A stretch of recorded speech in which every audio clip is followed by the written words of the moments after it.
नमस्कार, मैं रचना शर्मा चढ़ती कला टाइम टीवी देख रहे सभी दर्शकों का स्वागत करती हूं। आप देख रहे हैं हरियाणा के समाचार। समाचारों की शुरुआत से पहले एक नजर आज की मुख्य सुर्खियों पर।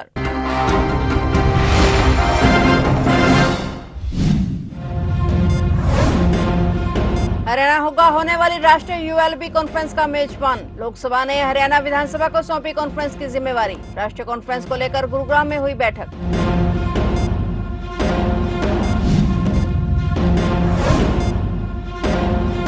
प्राकृतिक खेती को बढ़ावा देने के लिए सीएम ने की बड़ी घोषणाएं। गुरुग्राम में होगी प्राकृतिक और जैविक मंडी की स्थापना। हरियाणा को प्राकृतिक खेती का नया मॉडल बनाने का किया आह्वान।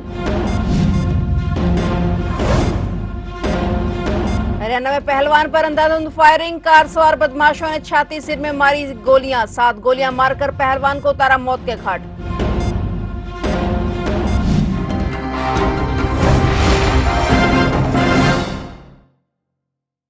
और अब समाचार विस्तार से। जुलाई में राष्ट्रीय यूएलबी कॉन्फ्रेंस होगी और हरियाणा इस होने वाली राष्ट्रीय यूएलबी कॉन्फ्रेंस का मेजबान होगा। लोकसभा ने हरियाणा विधानसभा को कॉन्फ्रेंस आयोजित करने की जिम्मेवारी सौंपी है। 3 से 4 जुलाई को राष्ट्रीय कॉन्फ्रेंस का आयोजन किया जाएगा, जिसके तहत राष्ट्रीय कॉन्फ्रेंस को लेकर गुरुग्राम में एक बैठक हुई। हरियाणा विधानसभा के स्पीकर अरविंदर कल्याण ने बैठक बुलाई। इस दौरान बैठक में हरियाणा के कई प्रशासनिक अधिकारी मौजूद रहे। हरियाणा में प्राकृतिक खेती को व्यापक स्तर पर बढ़ावा देने और किसानों को प्राकृतिक खेती के प्रति जागरूक करने के लिए मुख्यमंत्री नायब सिंह सैनी ने घोषणा करते हुए कहा कि प्राकृतिक खेती और जैविक खेती से उत्पादित गेहूं, धान, दालों आदि उत्पादों के लिए प्राकृतिक और जैविक मंडी की स्थापना गुरुग्राम में की जाएगी। साथ ही प्राकृतिक और जैविक खेती से उत्पादित फल सब्जियों के लिए हिसार में भी प्राकृतिक खेती और जैविक मंडी की स्थापना की जाएगी। इसके अलावा प्राकृतिक और जैविक खेती के उपज के उचित मूल्य निर्धारण के लिए हरियाणा किसान कल्याण प्राधिकरण के तहत एक समिति का गठन किया जाएगा। मुख्यमंत्री नायब सिंह सैनी ने घोषणा करते हुए कहा कि प्राकृतिक और जैविक खेती की उपज की जांच हेतु प्रयोगशालाएं भी स्थापित की जाएंगी। ये प्रयोगशालाएं किसानों की फसल की फ्री में जांच करेंगी। मुख्यमंत्री ने कहा कि सरकारी और पंचायती जमीन पर जो भी किसान प्राकृतिक खेती करेगा, उन किसानों को भी प्राकृतिक खेती योजना के तहत वित्तीय प्रोत्साहन के रूप में कच्चे माल के भंडारण और संस्करण के लिए 4 ड्रम की खरीद के लिए 3,000 रुपए प्रति किसान दिया जाएगा। एक देसी गाय की खरीद पर 30,000 रुपए की सब्सिडी दी जाएगी। मुख्यमंत्री ने किसानों का आह्वान किया कि सभी मिलकर हरियाणा को प्राकृतिक खेती का एक नया मॉडल बनाने का संकल्प लें। हमने प्राकृतिक खेती को बढ़ावा देने के लिए प्रदेश में 2022 में हमने प्राकृतिक खेती योजना इसका शुभारंभ किया और इसमें लगभग 97 करोड़ रुपए का प्रावधान हमने बजट से इसके अंदर किया है और इसे हर वर्ष हम बढ़ाने का काम कर रहे हैं। इसके अलावा हमने प्राकृतिक खेती पर एक पोर्टल भी शुरू किया है। अब तक इस पोर्टल पर लगभग 1,84,665 किसानों ने 2,73,955 एकड़ क्षेत्र का पंजीकरण इस पोर्टल के ऊपर कराया है कि हम प्राकृतिक खेती कर रहे हैं। इसमें से 17,087 एकड़ क्षेत्र में प्राकृतिक खेती अपनाने के लिए 10,550 किसानों का सत्यापन भी किया जा चुका है। उनको चेक किया जा चुका है कि ये लोग प्राकृतिक खेती कर रहे हैं। मुझे बताते हुए कि हमने कृषि एवं किसान कल्याण विभाग की 53 एकड़ 4 कनाल भूमि पर प्राकृतिक खेती करने का ये निर्णय लिया है। यह जमीन हमारे कैथल के अंदर जठेड़ी गांव में है और इसे हमने पायलट परियोजना के रूप में लागू किया है। हरियाणा प्रदेश में नई आबकारी नीति को मंजूरी दी गई है। नई नीति 12 जून 2025 से 31 मार्च 2027 तक लागू होगी। अब नई नीति के तहत जिन गांवों की आबादी 500 या उससे कम है, वहां अब कोई भी ठेका नहीं होगा। वहां कोई भी उप विक्रय केंद्र स्थापित नहीं होगा। पहले इन गांवों में 152 ठेके थे जो बंद होंगे। हरियाणा प्रदेश के सीएम नायब सैनी ने बताया कि ये फैसला जनभावनाओं को ध्यान में रखते हुए लिया गया है। मिली जानकारी के मुताबिक इसी के साथ ही नई नीति के तहत नेशनल और स्टेट हाईवे पर भी अब शराब का ठेका नहीं खुलेगा। यही नहीं कि हाईवे पर ठेके का विज्ञापन भी नहीं लगा पाएंगे। इसके उल्लंघन पर सख्त कार्रवाई का प्रावधान किया गया है। जानकारी के मुताबिक नेशनल स्टेट हाईवे पर प्रचार संबंधी उल्लंघन पाए जाने पर पहली बार में 1 लाख रुपए, दूसरी बार 2 लाख और तीसरी बार उल्लंघन करने पर 3 लाख रुपए का जुर्माना होगा और इसके बाद उल्लंघन को गंभीर चूक माना जाएगा और ठेके का लाइसेंस रद्द कर दिया जाएगा।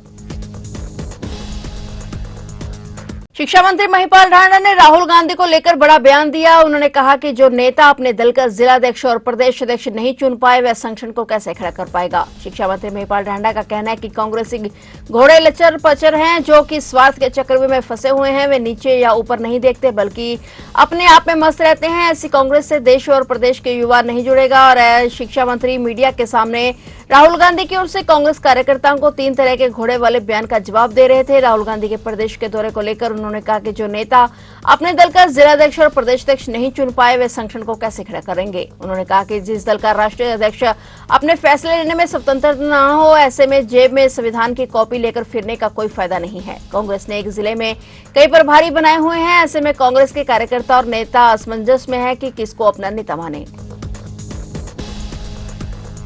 हरियाणा से दिल दहला देने वाला मामला सामने आया है। हरियाणा के पंचकुला में एक पहलवान सोनू नोरडा पर अंधाधुंध फायरिंग की गई, जिसमें पहलवान के छाती और सिर में 7 गोलियां मारकर उसकी हत्या कर दी गई। जानकारी के मुताबिक ये पूरी वारदात अमरावती के कोसमो के बाहर हुई, जहां पर बदमाशों ने सोनू पर कई गोलियां चलाई, जिससे उसकी मौके पर ही मौत हो गई। इस घटना में उसके साथ मौजूद प्रिंस राणा गंभीर रूप से घायल हो गए, जिसे इलाज के लिए पीजीआई चंडीगढ़ रेफर किया गया है। मिली जानकारी के मुताबिक इस वारदात के संबंध लॉरेंस बिश्नोई गैंग से जुड़े हैं। पुलिस ने बताया कि सोनू को मृतक घोषित कर दिया गया है, जबकि प्रिंस घायल अवस्था में है और उसकी हालत अब स्थिर है और मामले की जांच क्राइम ब्रांच सेक्टर 19 और 26 थाने की पुलिस कर रही है।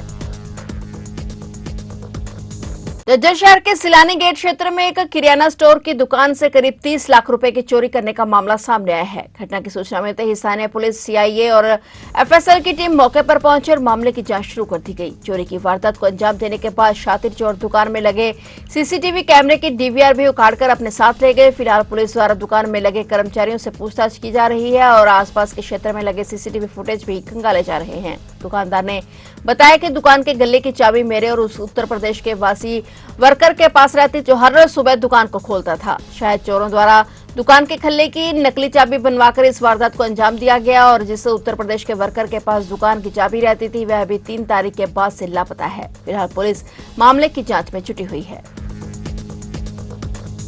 हरियाणा कौशल रोजगार निगम के तहत लगे 5 साल पुराने कच्चे कर्मचारियों की नौकरी रिटायरमेंट आयु तक सुरक्षित करने के लिए एसओपी तैयार कर ली गई है। कर्मचारी संगठनों से एसओपी पर सुझाव और आपत्तियां मांगी गई थी, लेकिन कर्मचारी संगठनों की ओर से अब तक कोई जवाब नहीं आया है। इसके चलते जॉब सिक्योरिटी को लेकर अधिसूचना जारी नहीं हो सकी है। इस मामले में कर्मचारी संगठनों को रिमाइंडर भेजा जा रहा है ताकि बाद में कोई समस्या न हो। मुख्य सचिव अनुराग रस्तोगी ने बताया कि एचकेआरएलएन के तहत लगे कर्मचारियों को जॉब सिक्योरिटी दिए जाने के फैसले को लागू करने में देरी पर स्थिति स्पष्ट करते हुए ये लाखों कर्मचारियों से जुड़ा मामला है। इसलिए कर्मचारी संगठनों के सुझाव मिलने के बाद ही एसओपी को लागू किया जाएगा।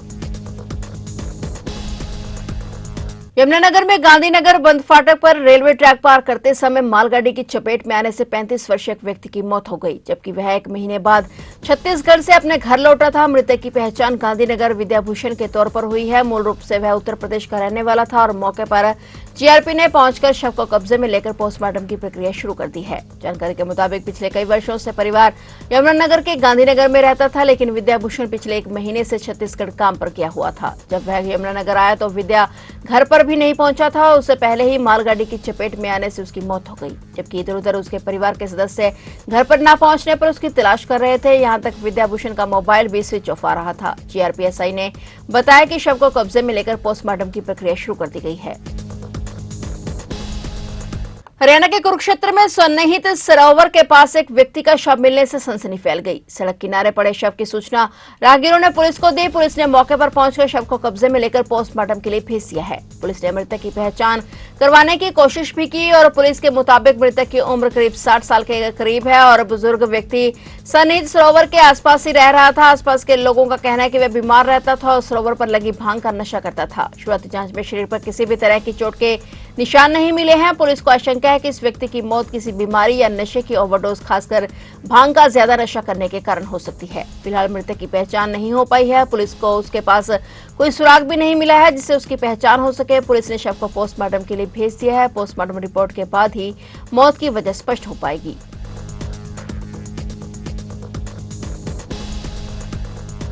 तो आप देख रहे थे हरियाणा के समाचार, और नए समाचारों के साथ फिर से हाजिर होंगे। तब तक के लिए देखते रहिए चढ़ती कला टाइम टीवी।